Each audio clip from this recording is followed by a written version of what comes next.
বিদেশে আমাকে যেতেই হবে। সব বুঝেছি। আপনার আমাকে অসহ্য লাগছে, তাই আপনি বিদেশে যাচ্ছেন, তাই তো? তুমি আমায় ভুল বুঝছো। রাজ্য চালাতে অর্থের প্রয়োজন আছে। কেন এতদিন রাজ্য বুঝি চলছিল না? এতদিন যেভাবে চলছিল সেভাবেই চলবে। সময় পাল্টাচ্ছে। এখন শুধু সিংহাসনে বসে থাকলেই চলে না, দেশ বিদেশ ঘুরে দেখতে হবে কিভাবে রাজ্যের উন্নতি হয়, লাভ হয়, সেই নিয়ে নতুন করে ভাবতে হবে। তার মানে আপনি ঠিক করে নিয়েছেন আপনি যাবেন, তাই তো? হ্যাঁ। আর যতদিন আপনি না থাকবেন এখানে কি হবে ভেবে দেখেছেন মহারাজ? কে সামলাবে সব?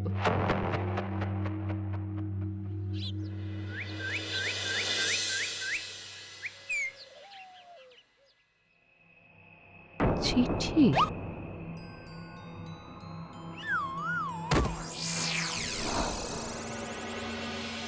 আমি অনেক ভেবে দেখলাম, আসলে এসব সিংহাসন, ক্ষমতা, প্রতিপত্তি অর্জন করা আর রক্ষা করার জটিলতার চেয়ে বাকি জীবনটা শান্তির সাথে বনে কাটিয়ে দেওয়াই ভালো। বলছি সবই তো বুঝলাম, কিন্তু এই শান্তিটা কে? মহারাজ সন্ন্যাসী হয়ে গেলেন আর এসব নিয়েও তুমি ভাড়ামি করছো গোপাল? ও মা গো, এবার কি হবে? চিন্তা করবেন না রানীমা, কৃষ্ণনগরকে আমি আমার বুক দিয়ে আগলে রাখবো। আপনার ছাতির মাপটা ঠিক মতো জানেন তো মন্ত্রী মশাই? মানে ওই গোটা কৃষ্ণনগরকে কি আপনি আপনার বুকের মধ্যে আগলে রাখতে পারবেন? গোপাল! মার্জনা করবেন মন্ত্রী মশাই। আমি বলছিলাম কি, ওইসব আগলে টাগলে রাখার আগে ওই ভালো করে খুঁজে দেখুন সব। মানে কি বলতে চাইছো কি তুমি? মহারাজকে খুঁজে বার করুন মন্ত্রী মশাই, লোক পাঠান। তিনি হয়তো এখনো বেশি দূর যেতে পারেননি। এটা কিন্তু ঠিক বলেছে গোপাল, তাকে একবার যদি খুঁজে পাই আমরা। আপনি চিন্তা করবেন না রানীমা, আমি এক্ষুনি লোক পাঠাচ্ছি। আর গোপাল, রানীমাকে বিশ্রাম নিতে দাও। যাও এখন, যত সব।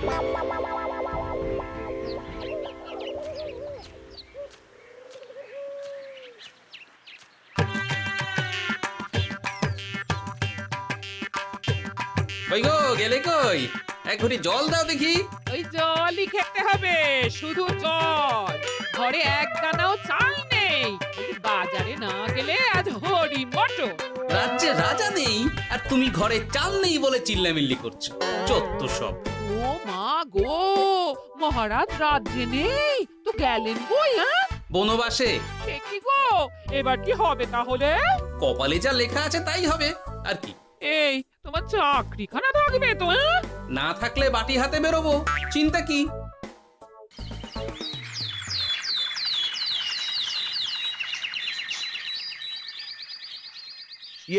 মহারাজ যখন নেই তখন আমি যখন এ রাজ্যের মহামন্ত্রী, তখন আমি এত মানে করার কি আছে মন্ত্রী মশাই? মহারাজ নেই তো কি হয়েছে, রানীমা তো আছেন। আমরা তার কথা মতোই চলব। গোপাল একদম উচিত কথা বলেছে। হ্যাঁ, আমিও তো তাই বলছিলাম। মহারাজ যখন নেই তখন রানীমার নির্দেশ মতোই তো আমাদের সামলাতে হবে সব। কতদিন আর আগলাবে গোপাল? আজ নয় কাল এই শর্মাকেই বসতে হবে এই সিংহাসনে। যতদিন পারি ততদিন তো চেষ্টা করতেই হবে মন্ত্রী মশাই। আপনি যদি চলেন ডালে ডালে, আমি চলি পাতায় পাতায়। রাজা মশাই আছেন? আমি অনেক দূর থেকে আসছি।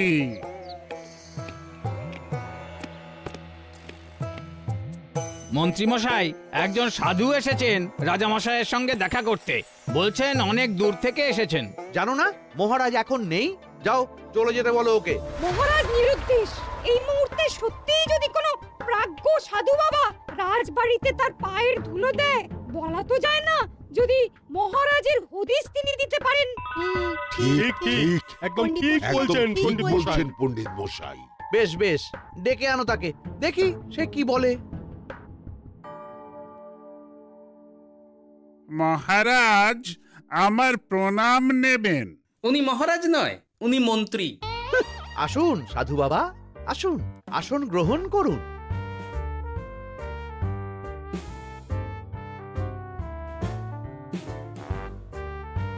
এ কি করলেন সাধু বাবা? এটা তো মহারাজের সিংহাসন।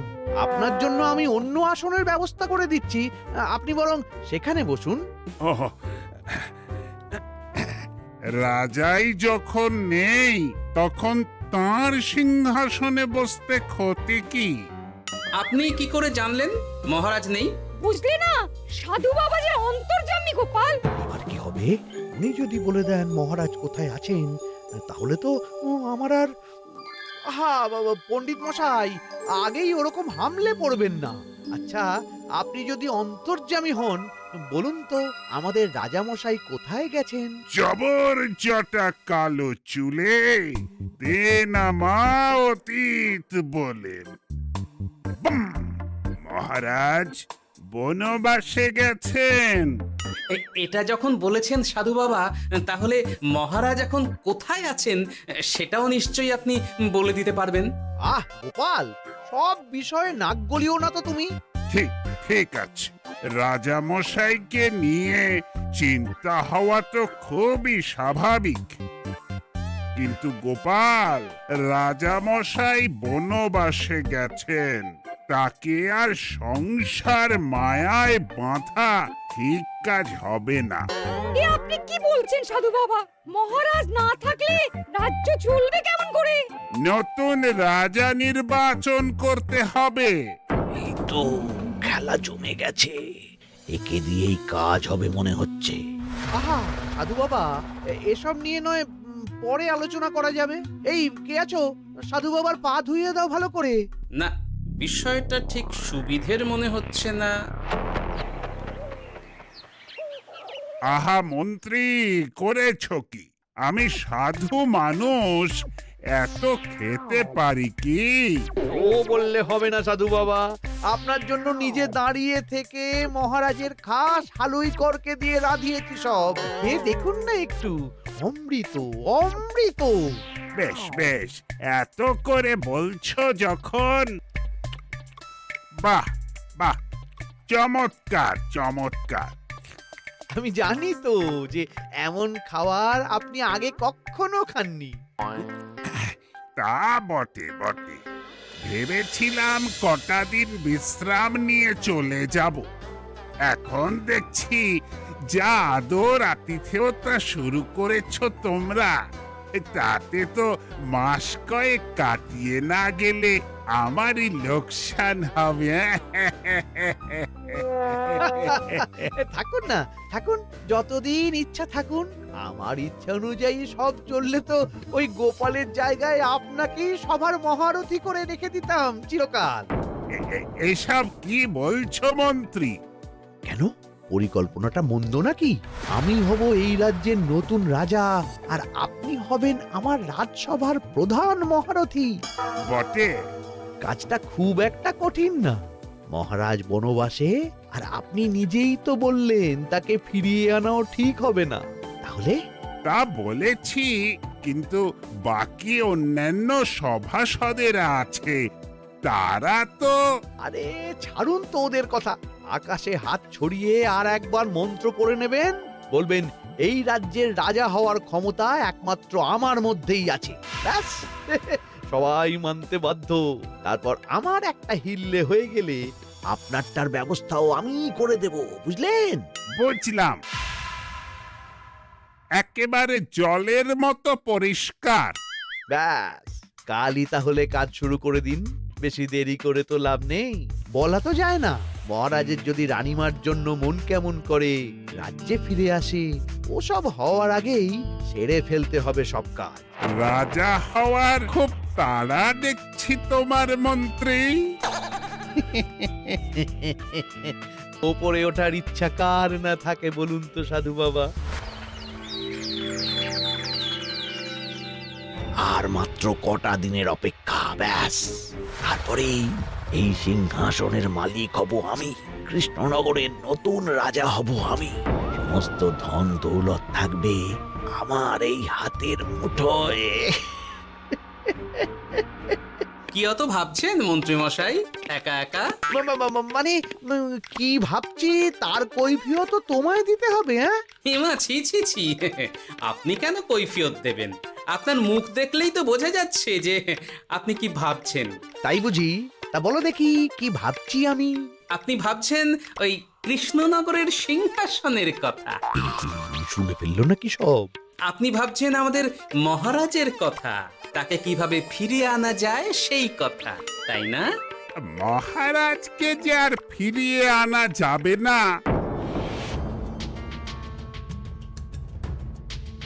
সে কথা তো আগেই বলেছি। তাই যদি হয় সাধু বাবা, আপনি এর একটা কিছু বিহিত করুন, না হলে রাজা ছাড়া রাজ্য। ঠিক বলেছ, রাজা রাজ্য, নুন ছাড়া তরকারি, আলো ছাড়া দিন, জল ছাড়া জীবনের মতো।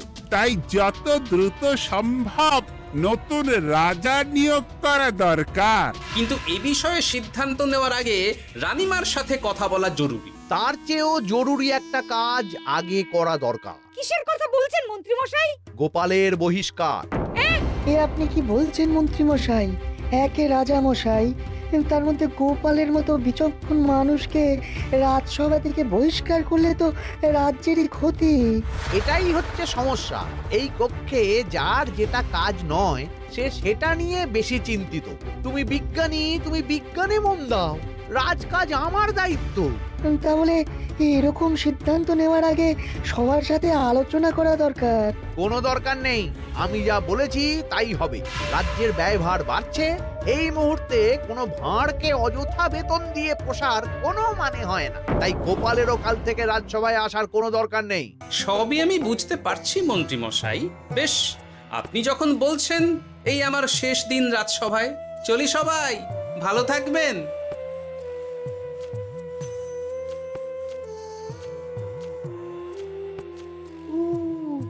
এত সহজে যে বেটা মাঠের বাইরে চলে যাবে বুঝতেই পারিনি আগে। এবার আমার আর সিংহাসনের মাঝে নেই কোনো বাধা, নেই কোনো কাটা। তুমি চিন্তা করো না, আমি নিজে মন্ত্রীর সাথে কথা বলবো। না না রানীমা, সেসবের দরকার নেই।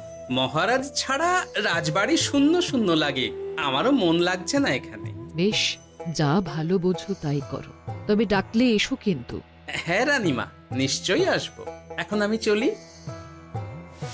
যাক, এই কদিনে মাথাটা খেলানোর সময় পাওয়া যাবে একটু, না হলে কেমন যেন গুলিয়ে যাচ্ছে সব।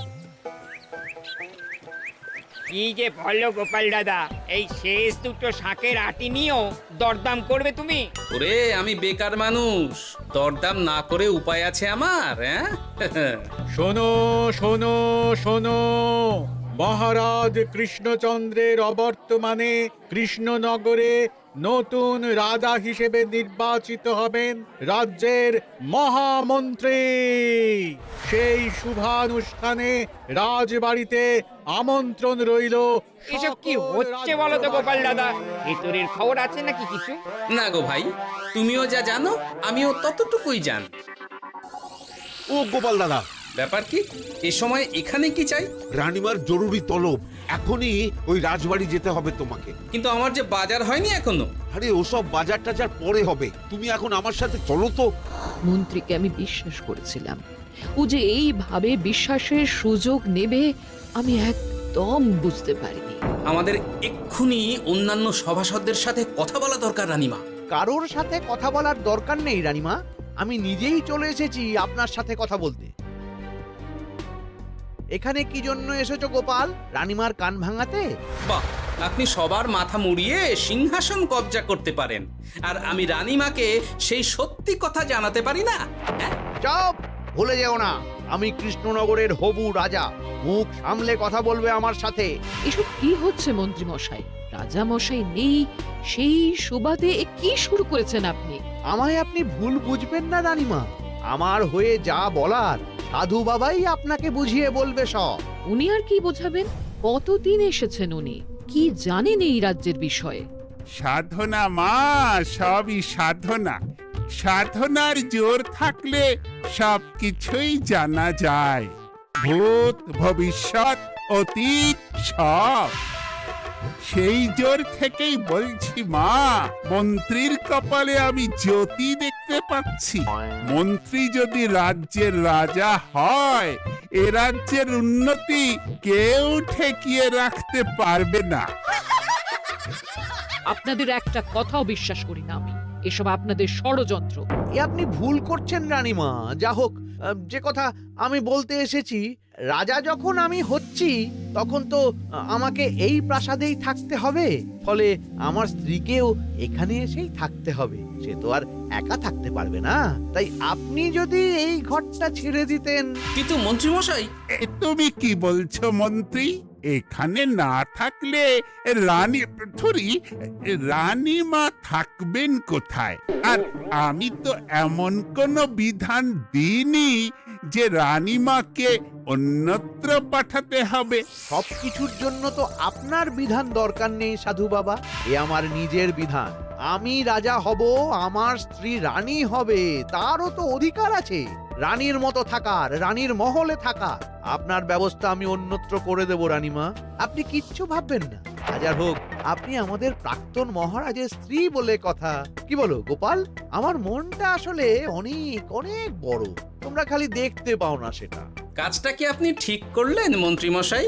শোনো গোপাল, আমাকে ঠিক ভুল বোঝাতে এসো না তুমি, বরং কাল সময় মতো চলে এসো। কৃষ্ণনগরের নতুন রাজার রাজ্যাভিষেকের জন্য মহাভোজের আয়োজন হবে। যতদিন পাচ্ছ খেয়ে নাও পেট ভরে।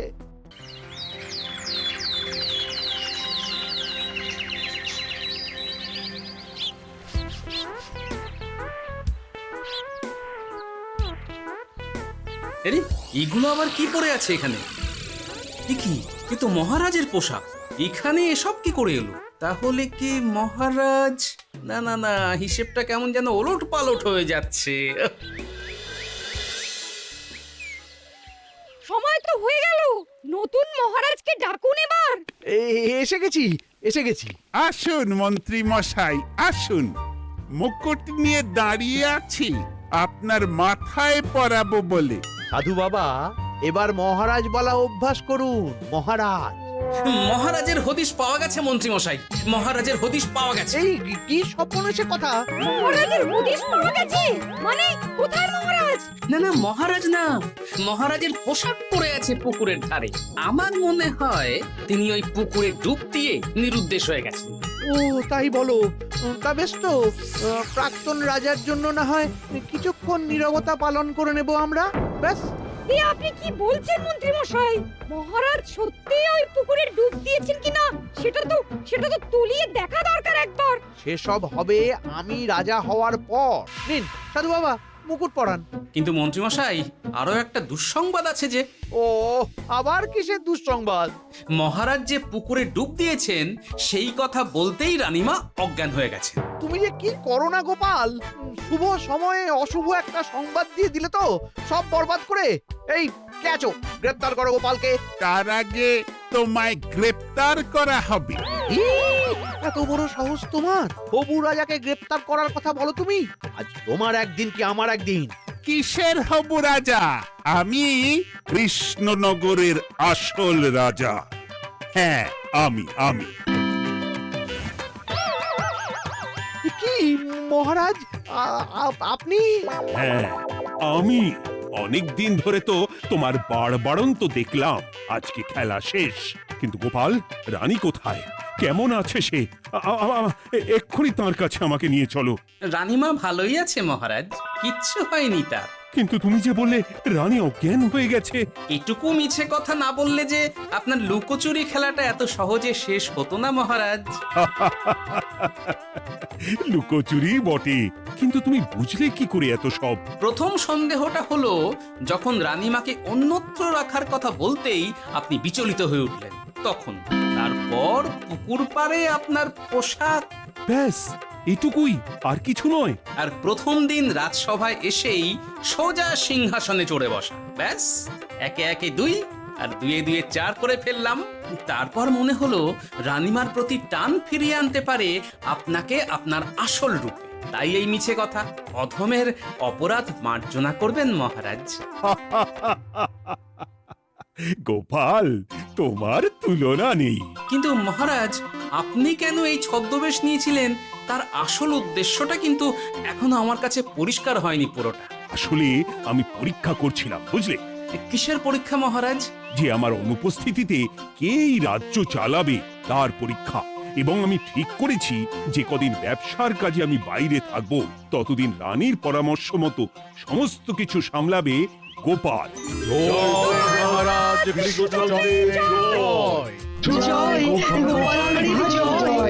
আর আমি মহারাজ?